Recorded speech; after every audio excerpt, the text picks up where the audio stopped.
me ex Canadensis, and today's video I think is very important. It's kind of meant to be like a housekeeping janitorial style video, so hopefully my point gets across because I'm worried that it won't.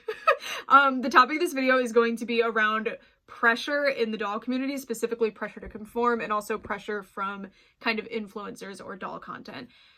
The reason I wanted to make this video is because I've been first of all, my channel dynamic has changed quite a bit and I want to get into that. And second of all, I have seen a lot of stinkers in this community doing bad things. And I'm not really going to get into that, but, well, I'm not going to get into that specifically, but I will be kind of saying what's going on and kind of trying to, I want anyone who watches my videos to be as informed as possible and not be treated kind of like a sheep. So that's kind of the purpose of this video, is to kind of give you guys a little tool set. I'm handing you a tool set. Use it. So that's kind of the purpose here. First of all, I wanted to get into the purpose of my channel, or why I started my channel, so I can kind of set the stage a little bit for, I don't know, there's like a narrative flow to this, bear with me. So my YouTube channel, I started when I was, well, I started it before that, but I started making doll videos on this channel when I was 12 years old in 2012. So it's been a long time. I've been on YouTube, or I've been doing this for 10 years now. And up until 2020, I had, I think, 4,000 total subscribers. I hit 1,000 for the first time, I think, in 2017. For the first time, as if I hit it twice. But you know, like, that's kind of how slow my growth on this channel has been, right? Like, it took me 5 years to hit 1,000 subscribers. So the main purpose of my channel that entire time, because I certainly didn't have a viewership or anything, or a consistent one, I did have people here. Some of you guys are still here, which is, I'm sorry for all the horrible videos you had to watch. Unfortunately, those videos are gone. If you go check, YouTube made me delete them because I was under 8. Well, they thought I was under 13, not because I was under 18, because I was under 13, even though I wasn't. I was under 18, whatever. Anyways, I made them as basically a way to talk about dolls. I really, for some reason, like talking to a camera. It makes me very happy, and it feels like I'm talking to people, and now I am, but back then I wasn't really. Well, back when I first started, I wasn't, and then slowly I started talking to people.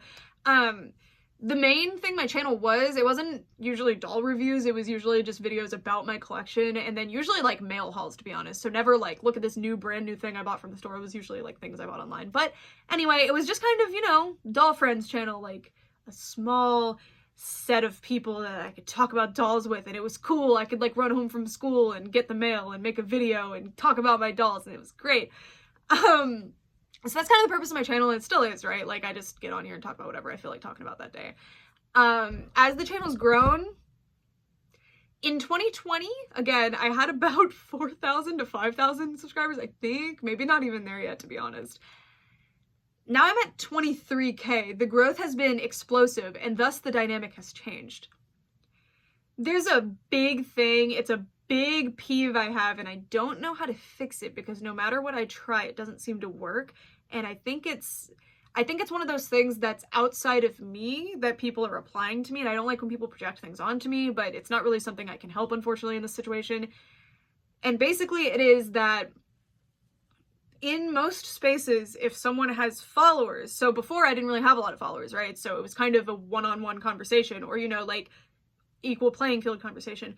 But now, oftentimes, I'll try to speak to somebody, like I'll find somebody on Instagram, I really like their collection, or I think they're funny, or I think they're interesting, and I'll try to chat with them, and it feels like they're talking at my feet, and I'm like 40 feet above them wearing a big crown, and I can't break this barrier of like, I'm a big fan of you, and I don't know how to speak to you, and I feel like I'm beneath you, and it's really different. Like, I've never been able to fully break that, unfortunately, and it sucks. I have never in my life wanted to be that way. I don't like it, and I don't think it's something that I've done to anyone specifically, or a vibe that I've given off. At least I hope it isn't. I think what it is that usually, if you try to interact with your favorite YouTuber or somebody you really like on the internet with followers, generally that's the dynamic. If they even respond to you, it's like, here you go, peasant, you're lucky I responded to you, you know? For me, I'm making content about a niche that I enjoy, and I really want to talk to people about it, and I don't see myself above anyone unless they're a bad person. So it's kind of been a hindrance to me, to be honest, recently with like making friends and connection, like legitimate human connections with people, because I feel like I can't break that barrier. So hopefully this video is a shot in the dark that helps. When I was able to, I used to respond to every single comment, every single DM that I got, and I would really go out of my way to do that. I still do go out of my way to do that, but it's impossible now. I remember in college, and I didn't really have very many subscribers at the time, right? I mean, I did. Don't get me wrong, like 3,000 is a lot, but you know, like it's not 23,000 is what I'm trying to get at. And I'm not saying like it's lesser, what is literally a lesser number, but you know, I'm not saying that it's like better to be in one situation or the other, but you know, it's easier to respond to everyone who wants to talk to you when there's a maximum of 3,000 of them and most of them aren't talking, right? When it's a maximum of 23,000 and you get like 50 plus comments a day minimum, plus replies to those comments, plus DMs from a bunch of people, plus TikTok, plus everything else, it is impossible, and I wish it wasn't. And don't take this as me complaining. That's not what I'm trying to do. I'm just trying to explain why I don't do it anymore, because when I started, I thought it was extremely important to make sure, I mean, I keep saying I thought. It is, I feel like it is still, and that's why I still try. But anyway, I truly wanted to make sure that people felt heard and valued, and that them viewing or commenting or liking or favoriting or sending me a DM was appreciated, and it still is. So I thought that the only way to express that was by responding. And where that came from was that I always had an extreme anxiety and I would never contact anyone ever, because I felt like I was too small and they wouldn't take me seriously and they wouldn't want to talk to me. And now, you know, especially last year, I kind of cut that off quick because I don't take things like this from people. I instantly was like, no. There were people that in the past I'd tried to speak to before and they didn't give me the light of day. And it's not that they didn't see it, you know, they just did not give me the light of day. And then suddenly, now that I have followers, like last year, they start trying to hit me up and I'm like, no, absolutely not. I know the kind of person you are. I don't want to interact with you. Sorry. So anyway, even though I can't respond to everyone anymore, I still make a conscious effort to try to respond to quite a few people, as many people as I can. Some days I get to every single comment, some days I get to 0. I try. Hopefully you've gotten at least one answer to your comments if you've commented multiple times, or at least a heart or something. It truly is appreciated. If you've ever DM'd me or commented or liked my videos or viewed my videos, it is truly extremely valued and appreciated. And if you've ever felt that you haven't been seen, I'm very sorry. I wish there was more I could do. But short of like hiring people to do it, I don't think I can get to it. And even then, if I hired people to do it, it wouldn't be me. So would that be what you wanted? I don't think so. Anyway, again, and this isn't me complaining like, oh my God, poor me, I have so much attention at all times. That's not what I'm trying to say. I'm just trying to say, like, I'm trying to explain, like, if you haven't gotten a response to your comment or something, this is why. Okay. That was a big roundabout situation that I came to here. Anyway, the point is that I don't want this dynamic ever to be that I'm sitting on a throne and you need to do as I say. Or you need to listen to me and you need to think the same way as me. I don't like that. Like, I think that's gross and I don't want that dynamic ever. And hopefully I haven't done anything to foster that. I've tried to like really dig and figure out like what's going on, and I think the only thing is that people see the number and they get intimidated, which I've done the same, so I understand completely. We got to move on from this topic. I stayed on that for way too long. I'm sorry. It's something I'm extremely passionate about and I could go on forever. Anyway, that's the big reason I do those live streams where I respond to every single comment. It's because I want every single person who says something to make sure that they understand that they're appreciated and seen. And in a live stream I can make sure I do that all at once. Anyways, we're gonna move on from that topic fully now. This leads to what an influencer is. So I never viewed that as what I was doing. I never viewed that as something that I wanted to do. And if you don't know this word, influencer is basically like an online person who is selling you things, but not directly, right? Like they are advertising something. For example, if you follow someone with really nice dyed hair on the internet and you really like how their hair looks and you follow them because you really like cool dyed hair and you want your hair to look like theirs, and then they post like, look at this cool hairbrush, this is the hairbrush that I use, if you use this hairbrush your hair will look like mine, or ooh look, this is the conditioner I use, look how soft and silky and shiny my hair is, click the link below, or like, ooh, this company sent me this hair dye, it's pink, look, I used it right here, you should buy this now. And this isn't an inherently bad thing, I know I'm kind of caricaturizing it, but there's a very negative side to this and a more positive side to this, and I'm kind of hoping I'm on the more positive side. That's what I try to be anyway. So anyway, that's what an influencer is, right? They're basically influencing you to either do something or buy something, which isn't necessarily inherently bad, I don't think, but bear with me for a second. So you are currently watching an ex-Canadensis video, meaning that you've probably seen another one. I have a weirdly high audience retention rate, which I really appreciate, actually. It's very cool. But anyway, I'm assuming you've seen another one of my videos, most likely a doll review, a collection video, something like that. Which means you've been consuming doll content on the internet. I assume you follow people on Instagram or Twitter or TikTok. That's doll content. Any content you see, whether intended or not, is going to have an effect on you, right? It's going to make you think like, oh my god, I need to buy that thing, or ooh, I really like that thing, I'm gonna do more research, or ew, I really hate that thing, I don't want that thing, right? Like, even if that's not the intended takeaway, that's kind of what's gonna go through your head, because it's kind of how people work, you know? If you're in a room full of people doing something, you're more inclined to do it. Or if you're being told constantly that you should do something, it's really cool and dope, you might do it. Or, ooh, you should wear this brand of shoe, it's really cool. Or, ooh, I love Michael Jordan, and those shoes that he wears are really cool, I'm gonna buy those. You know, and that's not necessarily a negative thing, and it doesn't have to be a negative thing. It can turn negative, and I'm gonna try to get into that a little bit. But anyway, I came to the frightening realization after a while, because my channel grew so fast, so I didn't really catch the moment that it happened. But I'd become an influencer. I was no longer just somebody talking about dolls on the internet, even though that's what I am doing, and that's what I perceive myself as doing. Suddenly I became someone whose opinion is respected, which I take very seriously, and the trust that an audience has or the trust that my audience has to have in me to keep coming back is very important to me, and that's a big part of why I wanted to make this video. So basically, when I review a doll, my purpose ever since the beginning, because, okay, I'm not the creator of any of these dolls. I am not being paid by the creators of any of these dolls. I don't really know any of the creators of any of these dolls. I know the creators of I know kind of personally one creator of one doll line that is now defunct. So I'm not getting any benefit out of talking about it. The only benefit to me is if my YouTube video does well, essentially, right? And because I really like things. So when I do a doll review, keep in mind, there's no benefit in this range, right? I have no reason to make you want to buy a thing. The only reason I want to make the videos is because I want to talk about the doll, I bought the doll, and I want to make a video about the doll. And yes, I do get paid by my YouTube videos.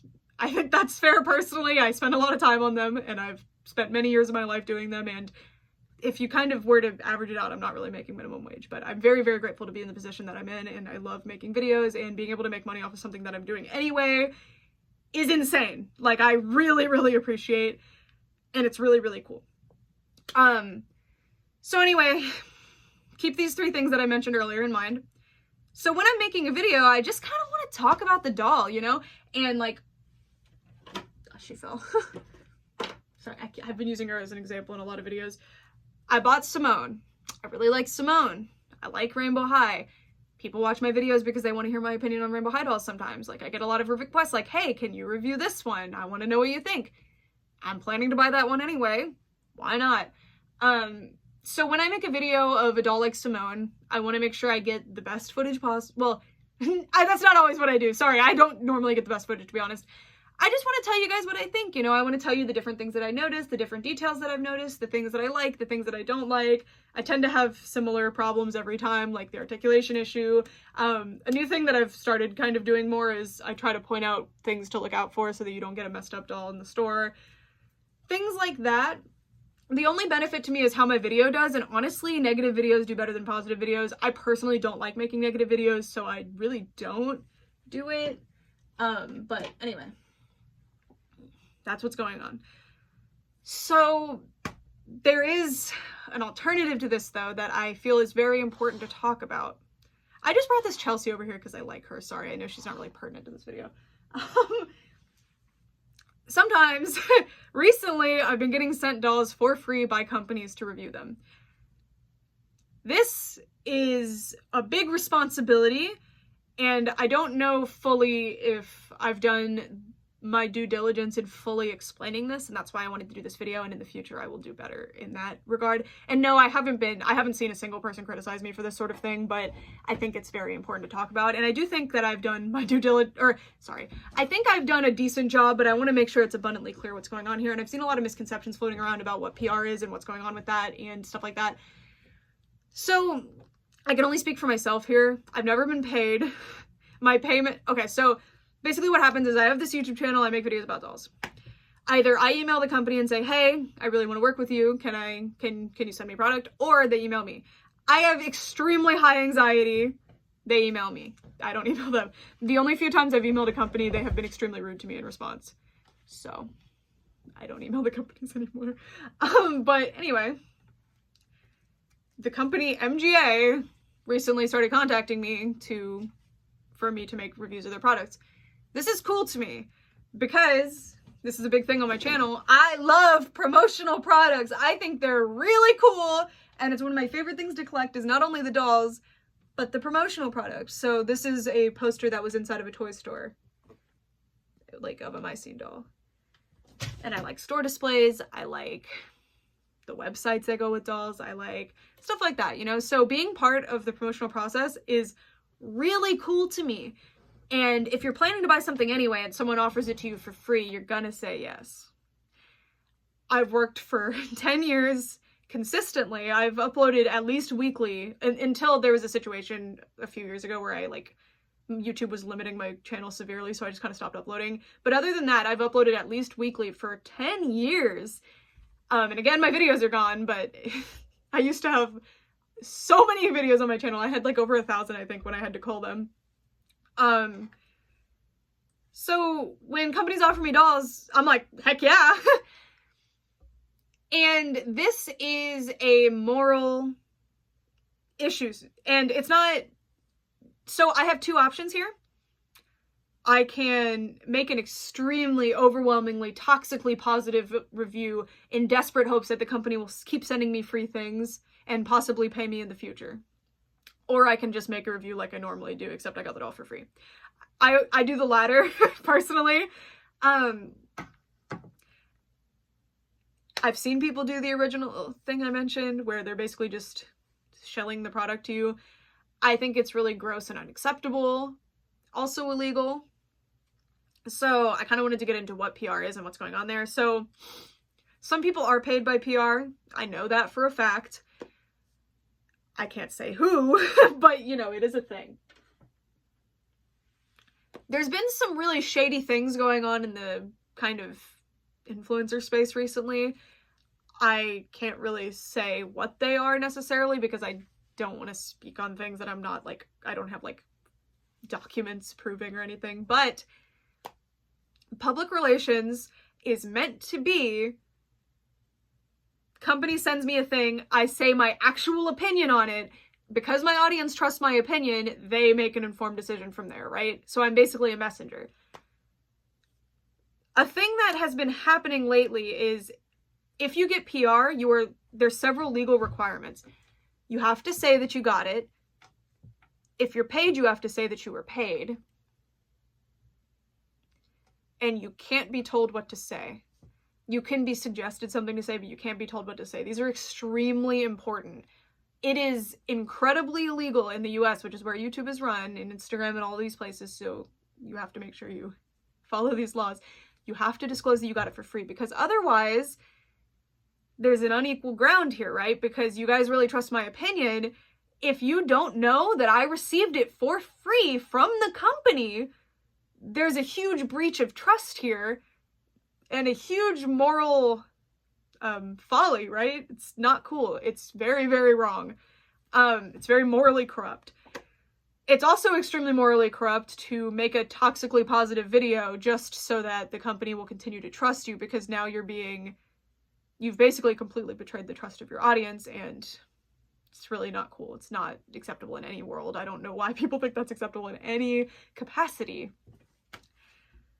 But I've been seeing some things going around where people are clearly getting PR and they're not disclosing it. And you can tell when something's PR, right? They get it before it's out. They're not getting it from China or Taobao or something like that. And they get, I don't know, it's incredibly illegal to do that, first of all. It's also incredibly illegal to just straight up lie about the quality of the product or whatever. And it's morally corrupt. So even if it's not fully illegal, like it's not something you could get someone for in court, it's just morally unacceptable. Third of all, this is a big thing that I see going around even in people who aren't getting PR. There is a program on many websites called the affiliate program. Amazon has it, Mercari has it, so many websites, so many shopping websites have this. Basically, if I give you a code to something and you use it, I either get money or get some kind of benefit from it. You have to disclose that. You have to say it's an affiliate link. And even then, if you just say it's an affiliate or referral code, people don't know what that means necessarily. They don't know you're getting paid for it. And maybe people don't want to try something if they know that there's an incentive for you to tell them it's good, right? If for example, Le Pen, I love these pens. I got them for $5 on clearance at Walmart and they've served me well. I lost them all though. If this company contacted me and said, hey, we really like your content. Can you review these pens for us? We're going to send them to you. And if you make 10 positive videos and put a link in your description, we'll give you a percentage of the sales. If I do all of that, but I don't tell people that that link is paying me, that's a big breach of trust, right? Because now it's like, oh, does she really think that these pens are all that? Or is she just trying to sell it to me, right? That's like the CEO of Barbie coming forward and being like, Barbie is the best. You should buy a Barbie doll. They're phenomenal. It's like, yeah, you think so, don't you? Because you're getting paid to buy the sales of Barbie. Like, if Barbie's share prices are high, you're happy. Not Barbie specifically, but Mattel. You're happy. And that's not a thing that happens because it would be so ridiculous and silly, but it is a thing that happens in influencer spaces because either influencers don't know what they're doing or they're being monster people and doing horrible things. And it does happen. It really does happen. It's been exposed a lot in like the makeup world. If you've ever heard of drama going on there, that's a lot of times what it's about, is this kind of stuff happening. So it's really disgusting to see it in a space like doll collecting. But that's what happens. So anyway, I wanted to make the point that anytime I do any kind of PR video, I want it to be just like any of my other reviews. Although, because it's kind of a special occasion, right? Like the Mermaid's brand launch was very exciting for me. I really liked the idea of those dolls and I was really excited to be part of it. So I really went out of my way to make a ridiculous video, but I still really tried to weigh out, you know, here's the positives of this doll. Here's the weird things about this doll. I'll tell you the negative things right now. I don't like the tail stand thing. I think it's weird. There's this weird thing stuck under her tail forever. I can't get it out. I don't like that the doll can't sit. Molded on bracelets. I don't really mind the molded on bracelets, but they're a problem. There are negatives to the doll, but overall I really like the doll. So, but if people have issues with those negatives and they don't have to buy it, it does not affect my day at all. Okay, so I didn't say this. I was trying to figure it out in the video, but I kept getting distracted and not saying it. So the reason I make my reviews, I'm gonna do like 3 main reasons. First, doll content fun on the internet. I love watching people like play with Cabbage Patch dolls and stuff, and I really dislike Cabbage Patch dolls. It's just nice to hear people talk about something they're passionate about. I get it. 2, make an informed purchasing decision. Hey, I'm thinking about buying this Rainbow High doll. I'm not sure if I want to buy her yet. I don't have to put any money in, but I can watch somebody else unbox her. Yay, that's fun. Or, this is the main thing for me and why I do a lot of vintage dolls, it's just kind of really exciting to share information about dolls, for example, and especially to make like a living library of dolls. You know, you can see these dolls in action and get whatever information tidbits I have about them, learn where I bought them, stuff like that. Which is why, like, when I bought my Lala Loopsy girls, that's why that was worth a video, you know, like, because I think it's really exciting to now a bunch of people who didn't know what Lala Loopsy girls are know about them, or who weren't super familiar know about them again, or somebody who forgot about them now knows about them again. You know, it's like exciting and fun. Anyway, I think that's important. This probably isn't the best place to put this, but here it is. I'm happy either way. I don't care. Okay, so now that that's out of the way, I want to talk about how to healthily digest this sort of content. First of all, no matter whose videos you're watching or what the intention of the videos are, always sit back and think about, like, do I really want this thing? Does this thing make me happy? So, say, for example, again, I made a review of Simone and it was very, very positive. I really, really liked this doll. If you think this doll's ugly, or if you think her eyes are weird, or if you don't like this color, or if you don't even like rainbow high dolls, don't buy her. Like, you don't have to buy things to impress me or anybody else. You should buy what makes you happiest, what makes you actually, I was gonna say what makes you happy, even though I just said what makes you the happiest. But you know, like, you should be buying or interacting with the things that you like. So if I were to tell you guys, oh my god, I love Peep in the Big Wide World, this show's amazing, you guys should definitely watch it, and that's all I said, and then a bunch of you guys were like, okay, I'll watch it, and it's this weird preschool show about a group of birds interacting and learning about the world, I don't think people would be like, oh yeah, this is my jam, I love Peep in the Big Wide World, this is amazing, woohoo! I'm gonna buy all the DVDs and try to track down those extremely rare plushies that Brooke's been trying to get for the past, like, 5+ years and has not had luck getting. That wouldn't happen, but with the doll space, I think there's a big peer pressure, like, oh, well, Rainbow High's really in vogue right now, I need to buy them, or oh, if I don't buy these Monster High collector dolls, even though I don't really like them that much, oh yeah, I forgot to mention this in the influencer thing earlier, but if you get something for free, please don't try to, it's so weird, sorry, I don't know how to describe this. If you're not being paid by the company for the sales, and if you got it for free, why are you bootlicking about the price? What is that? It's weird, right? I don't know. Sorry, that was something that happened recently. That wasn't even what I was talking about earlier. I was talking about something completely different. But I forgot about that completely. Stuff goes by so fast. But yeah. Be careful who you kind of trust, basically. That's all I'm gonna say there, because I already kind of spoke my piece there. Anyway, I don't really know. It's kind of hard. Anyway, anytime you see content about dolls on the internet, and try to really think about, like, okay, what is my value in my dolls, right? For me, a big difference, I think, between the way I like to collect dolls and what I like about dolls and a lot of people is that I specifically like this. I like to have a horde of them. I like to have an army of them. I think it's extremely exciting to have a big group of them and be able to compare them and contrast them and line them up different ways. Ever since I was a kid, my favorite thing to do with my toys was to kind of just categorize them and line them up. And it is so deeply satisfying for me just to sit in this room and look at all these beautiful lines of things that I've created. I love it. That's why I have so many dolls. That's like the crux of it. If you really boil it down, that's why I have so many, is because that just makes me so intensely happy. I just really, really like looking at them. I really like having different options to kind of pose and play with. I like putting, but I love this. But that's not going to be for everyone, right? Don't let the fact that I have a lot of dolls make you think that you have to have a lot of dolls to be cool or interesting. Get the amount of dolls that makes you happy. A lot of people have like 10 dolls that they love, and then they sell off any other ones that don't make them as happy in the moment. Or some people will have like one doll and that's their doll and that's their favorite one, right? Don't buy dolls like this if it's not going to do anything for you. You're wasting your money, you're cluttering your space, and ultimately you're fulfilling nothing, right? I used to have this issue when I would respond to people's DMs more often, where people would kind of just like buy off of my wish list, and it was weird.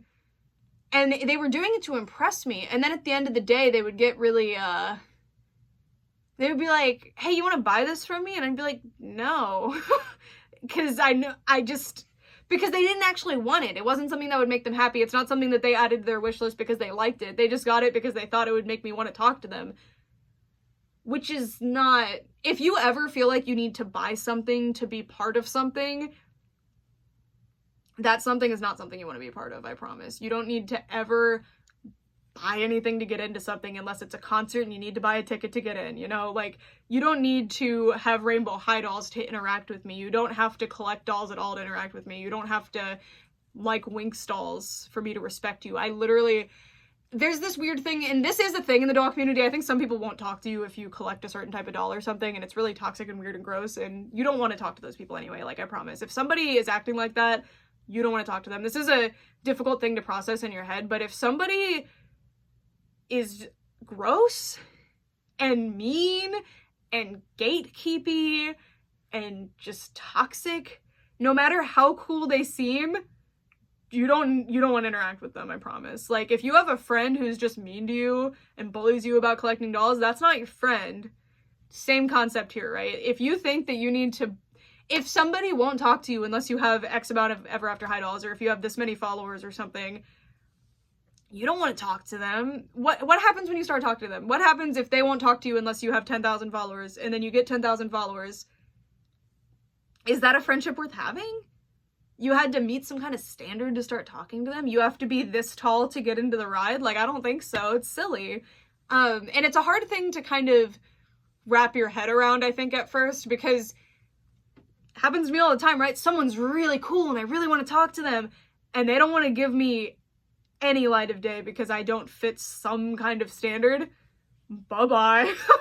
I do not want to talk to you.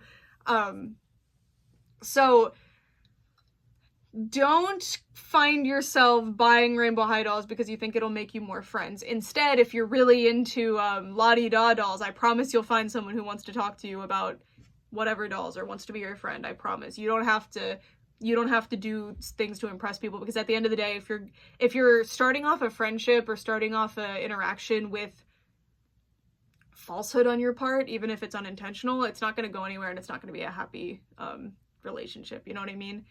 You don't want to build something off of a lie, essentially. And it's not necessarily a lie that you're doing on purpose, right? You're not on purpose being like, I love Rainbow High too, let's be friends. But, you know, if it's built off of some kind of feign, then it's gonna fall apart pretty quickly, and it's not fun.